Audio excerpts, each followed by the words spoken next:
안녕하세요. 이번에 설명할 논문은 Will Disruptive Innovations Cure Healthcare에서 크리스텐슨이라는 이 Disruptive Innovation이라는 개념을 제안했던 그런 교수가 다른 공저자들과 함께 쓴 그 하버드 비즈니스 리뷰라는 저널에 실린 논문입니다. 이 논문은 여기 보면은 이제 2000년에 나왔다고 돼 있죠. 2000년에 발표되었던 논문이고요. 뭐 제목에서 일단 여러분이 만약에 뭐 전략 부분에 별로 많이 읽지 않고 익숙하지 않다고 하면은 disruptive라는 말이 무슨 말인지 잘 모를 겁니다. 뭐 사실은 이게 좀 헷갈릴 수 있는 게 뭐 디스트로이 뭐 그런 말도 비슷하잖아요, 그죠? 그래서 뭐 디스트럭티브라고 잘못 읽는 사람도 있고 뭐 여러 가지 버전이 있는데 뭐 의미는 비슷합니다. 뭐 파괴적이라는 말을 쓰고요. 그래서 disruptive innovation이라고 하면은 이제 파괴적 혁신이라고 매우 중요한 개념으로 평가받는 그런 개념입니다. 자, 그래서 이제 또 약간 뭐 cure, care 해가지고 약간 뭐 이렇게 라임도 살린 것 같죠. 그래서 이런 파괴적 혁신이 과연 헬스케어를 큐어할 수 있는가? 헬스케어라는 것은 헬스케어 시스템을 얘기하는 것이겠죠. 그래서 헬스케어 시스템이 있는데 뭐 헬스케어 시스템이 뭐겠어요? 뭐 예를 들어서 의료보험이라든지 뭐 그런 거를 얘기하는 거죠. 사람들이 아프면은 뭐 병원에 가서 이제 보험 혜택을 받는데 그것이 그 시스템이 이제 잘 구비가 안 되면은 이제 너무 비용 지출이 커서 뭐 사회적 부담을 지게 되고 등등 뭐 여러 가지 일이 일어나겠죠. 예, 그건데 그것이 그 disruptive innovation하고 이제 관련성에 대해서 이제 설명을 하는 겁니다. 자, 그래서 뭐 이것은 사실은 일반적인 학술 논문이라기보다는 그러니까 여기 하버드 비즈니스 리뷰라는 원래 이 학술지가 이제 뭐 양적으로 검증을 하고 뭐 가설 검증을 하고 이제 그런 것보다는 어 어떻게 보면 좀 주장 같은 거죠. 실무적인 것들을 다루는 말로 다루는 그런 논문들을 싣고 있는데 이제 이건 뭐 질적 연구라고 하기에도 좀 그렇고 좀 일반 사람들에게 어떤 시사점을 주는 또는 경영자들에게 시사점을 주는 내용을 갖고 있습니다. 그래서 뭐 서론을 보면서 뭐 이것이 내용이 뭘까를 아는 것은 사실 좀 어렵긴 해요. 뭐 본 연구는 뭐 그런 말이 나와 있지 않죠. 그래서 읽기는 힘들지만은 대략적으로 어, 첫 번째 사실은 첫 번째를 봐도 사실 이런 논문들은 잘 설명하기 이해하기 힘든 것도 있으니까 예를 들어서 여기 보고 따옴표를 본다고 해도 뭐 나노 크리스탈 프로세스 뭐 전혀 모르겠죠 무슨 말인지 뭐 나노는 나노라고 알죠 크리스탈은 어떤 뭐 입자 같은 거겠죠 굉장히 작은 프로세스인데 이게 여기서 왜 나오는지 뭐 여러 가지 아무튼 그런 내용들이 있습니다. 근데 만약에 여러분이 이 파괴적 혁신이라는 것 제목에 있는 disruptive innovation이라는 것에 좀 들어봤다 또는 관심이 있다고 한다면은 사실은 이것들이 뭐 논문이 굉장히 많이 나와 있고요. 근데 크리스텐슨이 썼던 것 중에는 책이 하나 있는데 97년인가 나온 책이 있는데요. 그 책을 읽지 않는 한은 사실은 요 논문으로 이 disruptive innovation에 대해서 이해하는 것이 굉장히 유익할 수 있어서 이 논문을 한번 설명을 해보겠습니다. 네, 그 대략적으로 지금 한 4분 지났고요. 여러분이 만약에 파괴적 혁신, disruptive innovation에 관심이 있다고 하면은 이제 쭉쭉쭉 한번 읽어보도록 하죠. 뭐첫 번째 문단을 읽어도 잘 모르겠어요. 무슨 말인지. 자, 그러면 여기서 처음 나오는 이 제목부터 보기로 하죠. What's wrong? 그렇죠? 헬스케어 시스템에 뭐가 문제인가? 뭐 파괴적 혁신이라는 것에 대해서 잘 모른다면은 한번 그 대략적인 내용은 알고 읽는 것이 좀 도움이 되겠죠. 파괴적 혁신이라는 것은 한마디로 얘기해서 혁신을 이제 파괴적인 것과 또 점진적 것으로 구분을 해서 점진적인 혁신이 일어나는 것은 그 원래 산업에 있는 기업들이 이득을 볼 수 있는 것을 점진적 혁신이라 한다. 이제 점점점 조금씩 조금씩 바뀌는 거죠. 근데 파괴적인 혁신이 어떤 일어난다는 것은 그러니까 정의가 뭐냐면은 완전히 새로운 어떤 방식이 고안이 돼서 기존에 있는 그 서비스의 방식을 완전히 대체해 버리는 거예요. 그러니까 예를 들어서 뭐 요즘 우리가 볼 수 있는 게 자동차 산업에서 뭐 내연기관 차가 뭐 지난 굉장히 오랫동안 사용해 와서 그 내연기관 즉 엔진을 잘 만드는 기업들이 경쟁력이 있었는데 이제 그것이 어느 순간 이제 전기차라는 것이 이제 테슬라에 의해서 이제 상용화되고 사람들이 많이 사용하게 되면서 전기차에는 없는 게 뭐예요? 엔진이 없죠. 그래서 기존에 엔진을 만드는 것에 경쟁력을 가지는 기업이 그 산업에서 이제 굉장히 그 선두에 설 수 있었는데 지금은 엔진을 잘 만드는 기업은 별로 힘을 못 쓰는 시대가 될 수 있는 그것을 이제 파괴적 혁신이라고 한다는 겁니다. 어, 그래서 그런 현상이 이런 그 건강 분야, 헬스케어 분야에서도 나타날 수 있다 하면서 이제 굉장히 많은 사례들을 쓰고 있어요. 거기다 두 번째 나오는 제목이 뭐야? How Disruptive Innovations Work. 그런 파괴적 혁신이 작용하는 방식이 무엇인가, 어떻게 뭐 산업에 영향을 미치는가에 대해서도 아마도 설명을 하는 것 같다. 그리고 여기서 나오는 것이 이제 일반적인 파괴적 혁신이 발생했을 때 그 나타나는 일반적인 현상을 씁니다. 이렇게 그려보고 있습니다. 이거는 뭐 이 그 저자가 그죠? 그 크리스텐슨 이런 저자가 다른 책에서 제시했던 그림이기도 합니다. 그래서 사실 또 이것도 굉장히 어려운 단어들이 나오기는 합니다. 뭐 트러젝토리 같은 거 잘 모를 수도 있지만 뭐 그냥 뭐 경로라고 그냥 일단은 이해하기로 하죠. 그래서 위에 있는 것은 이제 뭐 기존에 우세했던 그죠? 어떤 산업에서 가지고 있는 어떤 우세한 지배적인 어떤 기술이라고 보고 그다음에 아래는 이제 새로운 기술을 얘기하는 거죠. 좀 아까 자동차 산업이라고 하면은 그 위에 있는 것은 바로 내연기관을 만드는 역량이고 아래에 있는 것은 이제 전기차니까 이제 전기차에서 필요한 역량이 있겠죠. 그죠? 뭐 배터리 예를 들어서 배터리 역량 그런 게 되겠죠. 내연기관 기존의 역량과는 별로 관계가 없는 뭐 그런 게 있겠죠. 그래서 보면은 위에 있는 것은요, most demanding customer라고 있죠. most demanding. demanding이라는 말도 잘 모르면은 뭐 demanding이 뭐지? 뭐 수요인데 demand는 굉장히 까다로운 그죠? 사람들을 얘기하는 거죠. 그래서 내연기관 시대에서는 사람들이 까다로운 게 뭐예요? 굉장히 엔진이 강력한 엔진, 그 사람들이 또 그 엔진을 둘러싸고 뭐 부릉부릉하고 소리도 크게 날 수 있고 뭐 그런 거겠죠, 그죠? 그런 사람들은 굉장히 비싼 뭐 3억 원, 뭐 5억 원, 뭐 그런 굉장히 비싼 차, 아주 그 성능이 좋은 무슨 마력수가 굉장히 높은 그런 엔진을 선호하는 그리고 뭐 거기에 뒤따르는 굉장히 정교한 그죠? 아주 그 디자인도 아주 뭐 굉장히 수려한 뭐 스포츠카 같은 뭐 그런 자동차들을 즉 그런 그 내연기관에서 거기에 기반한 아주 아주 최고급 라인의 비싼 차들을 선호한 사람들은 뭐 전기차에 별로 관심이 없다 이거죠. 그 사람들이 무슨 관심이 있겠어요. 그래서 내연기관 을 자동차를 주로 제조하는 자동차들은 그런 아주 디맨딩한 그런 디자인과 뭐 그 엔진의 마력과 뭐 여러 가지에 관심이 있는 아주 그 돈을 많이 쓰는 사람들에게 초점을 맞추기 마련인데 근데 전기차가 들어왔다.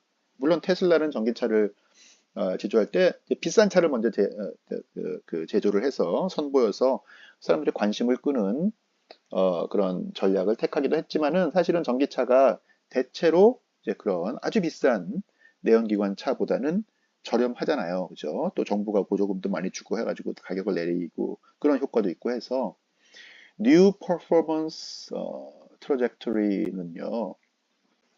Least Demanding Customer의 수요를 만족하면서 낮은 가격으로 정말로 나는 비싼 석유 값 그 비용을 지불하지 않는 저렴한 비용의 전기를 사용하면서 그러면서 이제 나의 이동이라는 기본적인 욕구를 충족하는 그런 용도로 전기차를 구매하는 그런 사람들의 아주 기본적인 욕구를 충족하는 것. 그래서 이제 두 개의 화살표가 하나는 저 위쪽에 있지만 하나는 아래쪽에 있다는 거죠. 그런데 어느 순간 그 기본적인 욕구를 충족하는 그런 것이 이제 위에 아주 높은 것을 뒤집어 엎는 판 자체가 바뀌는 파괴적인 디스럽티브한 그런 현상을 볼 수 있다. 이런 그런 것을 여기서 그냥 간단하게 설명하기 위해서 시각화한 것입니다.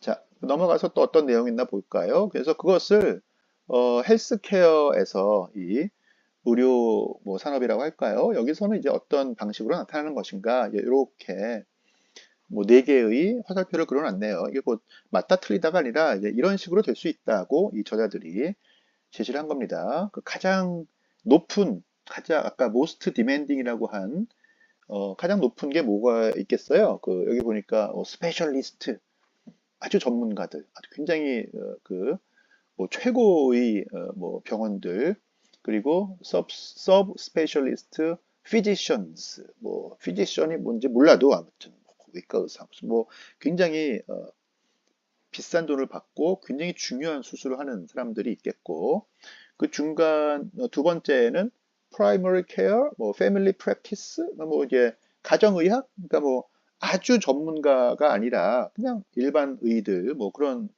또 그런 전문성이 있겠고요. 그 다음 밑에는 nurse practitioners가 있겠고요. nurse practitioners는 그 간호사, nurse는 간호사잖아요. 그죠? 그래서 좀 일반의 아래에 있는 그냥 간호사들이 처방할 수 있는 간호사들이 그 치료할 수 있는 그런 분야 아래에는 셀프케어 혼자서 할 수 있는 혼자 사는 거는 뭐 어디 그 피나면은 약 바르고 이렇게 뭐 밴드 붙이고 이제 그런 거 그런 식으로 의료의 질이 저 위에 굉장히 어떻게 보면 뭐 목숨과 관련된 그런 것은 굉장히 전문적인 그런 케어를 받아야 되는 그런 아주 디맨딩한 곳이 있고 그다음에 아래쪽에는 그냥 혼자서도 할 수 있는 그런 아주 그 기본적인 그런 의료가 있을 수 있는데 이것이 기존에는 그런 전문적인 전문가만이 할 수 있는 그런 의료 행위가 지금은 어떤 이런 디스럽티브한 파괴적인 혁신에 의해서 일반인들도 쉽게 접근할 수 있겠다. 이제 그런 내용이 있을 수 있다는 거죠. 그게 바로 complexity of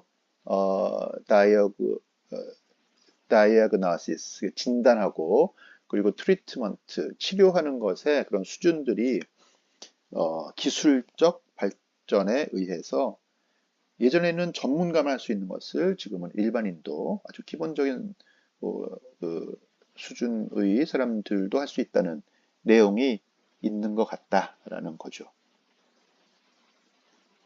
네, 그래서 거기서 나오는 뭐 그 institutions 뭐 무슨 뭐 제도라고 할 수도 있고 뭐 여러 가지 뭐 관습이랄 수도 있고 그러면은 여기서 이런 또 네 가지가 나올 수 있다.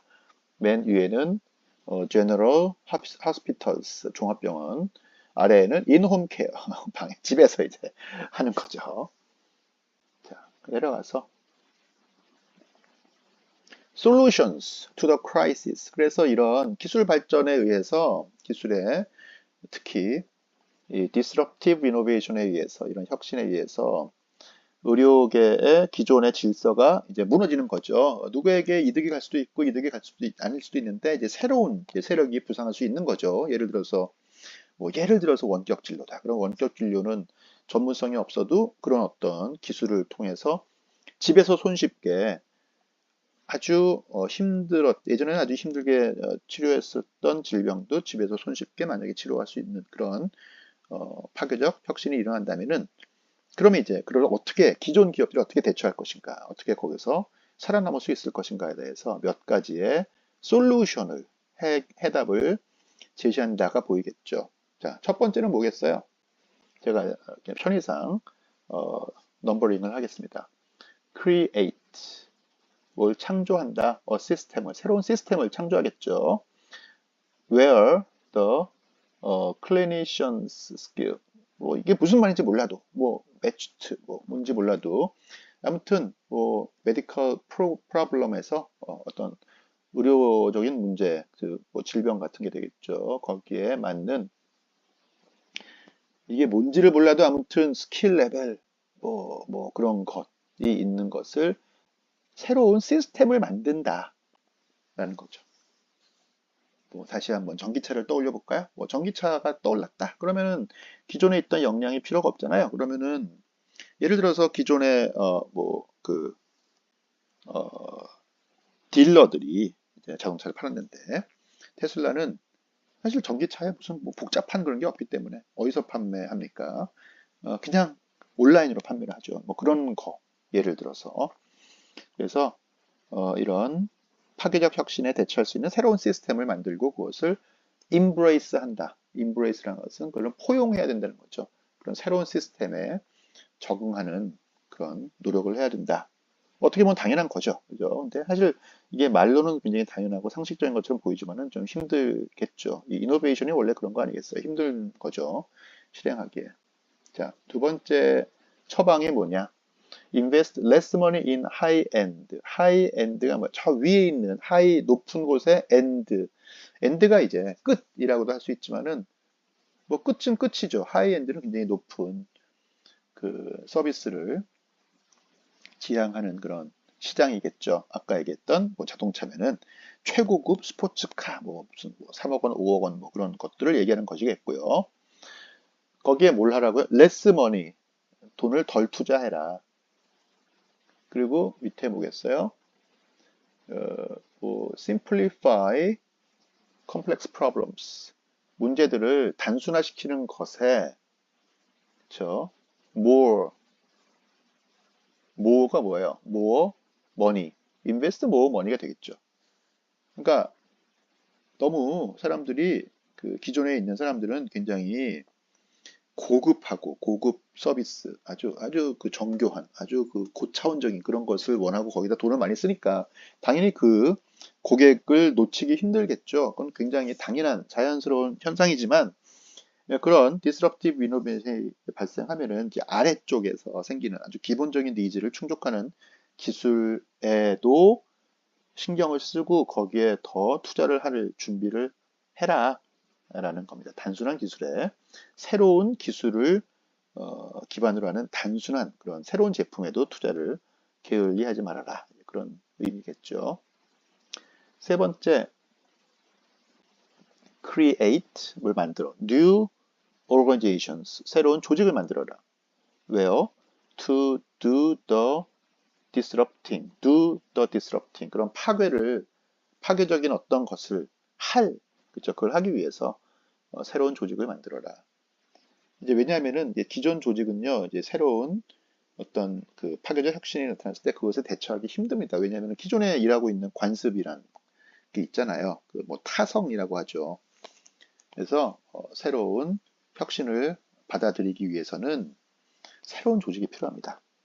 기존 조직에 기억이 없는 기존 조직의 어떤 룰을 따르지 않는 새로운 조직을 만들어야지 그나마 부분적으로 기업 내에서 파괴적 혁신에 적응할 수 있다라는 내용이 세 번째겠죠. 다음에 네 번째를 보니까 overcome the inertia. inertia가 바로 타성이에요. 근데 of 뭐냐? regulation이에요. regulation이 뭐예요? 뭐 규칙이죠. 이 regulation은 어떤 산업에서의 뭐 관습일 수도 있고 또는 정부의 규제일 수도 있겠고 여러 가지 뭐 넓게 해석을 해보죠. 그러면은 overcome 하기 위해서 저 regulation에 대한 어떤 타성을 극복한다. 그게 뭐냐면은 자꾸 이제 기존 기업들은요, 이제 새로운 혁신을 받아들이기 싫으니까, 뭔가 변화하기 싫으니까, 자꾸 그것을 뭐 정부의 로비를 한다든지, 예를 들어서, 자꾸, 어, 환경을 스스로 만들려고 해요. 물론 그렇게 해서 성공할 수도 있습니다. 새로운 기술을 다 죽여버리고 그냥 기존의 걸 밀고 나가고 싶은 마음이 있기도 하고 그렇게 또 뭐 가끔 성공하는 경우도 있겠지만 만약에 파괴적 혁신이 정말로 사람들에게 편리한 뭐 아주 저렴한 비용으로 편리한 서비스를 줄 수 있다고 한다면은 버티지 못하겠죠. 그러니까 자꾸 inertia of regulation에 기존의 질서에 그걸 지키기 위해서 자꾸 거기다가 뭐 정부를 설득하고 로비를 하고 뭐 기존의 제품들을 더 강화하고 그러지 말고 그냥 새로운 변화에 몸을 맡기는 것이 좋을 수도 있다라는 겁니다. 그래서 the need for leadership, 뭐 리더십이 중요하다, 뭐 중요하겠죠. 변화를 하기 위해서는 예, 이런 말로 이 논문이 끝을 맺고 있습니다. 뭐 하나만 예, 참고를 보면요, 클레이튼 크리스텐슨이 97년도에 지은 책이 있습니다. 이 책이 바로 The Innovator's Dilemma라는 제목의 책이었어요. 이게 바로 아까 제가 잠깐 얘기한 거 크리스텐슨이 일약 그 유명하게 된 이 책입니다. 제목이 이노베이터의 딜레마. 이노베이터는 뭐 혁신가라고 뭐 아무튼 이 경영자들이 이제 새로운 것을 받아들이는 것에 굉장히 딜레마 현상, 즉 양쪽 다 어쩔 수 없는 그런 딜레마에 빠지게 된다라는 거예요. 왜냐하면은 뭐 자동차의 예를 들자면은 자 새로운 전기차라는 어떤 기술이 지금 막 부상해서 시장이 그쪽으로 갈 것 같다. 사람들이 전기차를 많이 살 것 같은데, 근데 지금 당장은 별로 그 전기차 시장이 작다는 거죠. 그러면은 기존의 내연기관 차들은 딜레마에 빠지는 거죠. 이거를 전기차 쪽으로 가자니 기존의 이 내연기관 차를 아직도 선호하고 있는 것을 원하고 있는 고객을 다 놓칠 거고, 그렇다고 또 전기차를 포기하고 그냥 기존의 내연기관 쪽으로 계속 집중을 하자니 이게 언제 갑자기 판이 바뀔지 모른다는 거죠. 그래서 요즘 사실 뭐 캐즘 그런 말을 많이 하는데 이제 아직 내연기관에서 전기차로 이 시장 전체가 바뀌지 않고 있는 아직 어떤 골짜기를 캐즘을 건너고 있지 않다라는 말이 지금 2025년 현재 뭐 보도되고 있는데 그래서 이제 중간에 있는 하이브리드 차가 뭐 인기를 얻고 있다. 그런 말도 많이 나오고 있는데, 사실 이건 굉장히 예측하기 힘든 거잖아요. 그죠? 이게 이미 작년 2024년에 전기세가 확 넘어갈 수도 있는 거였고요. 어쩌면은, 아니면은 뭐, 내연기관 차들이 뭐 로비를 많이 했는지, 뭐 정부가 계속 보조금을 줄여가면서 해서 전기차로 가는 시점이 점점 늦춰지고 있는 건지 뭐 잘 모르겠지만 아무튼 이게 언젠가 갑자기 사람들이 전기차로 갈 수도 있는 거거든요. 그래서 그게 바로 딜레마 현상이라는 겁니다.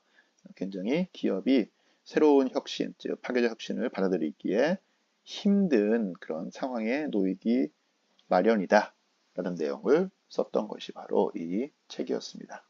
자, 여기까지가 우리가 크리스텐과 그 공저자들이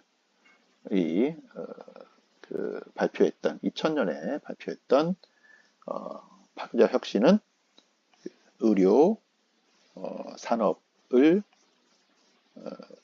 큐어할 수 있는가? 의료 산업에서 이 파괴적 혁신을 잘 받아들이는 방법들은 과연 어떤 것이 있을까에 대해서 설명했던 논문이었습니다.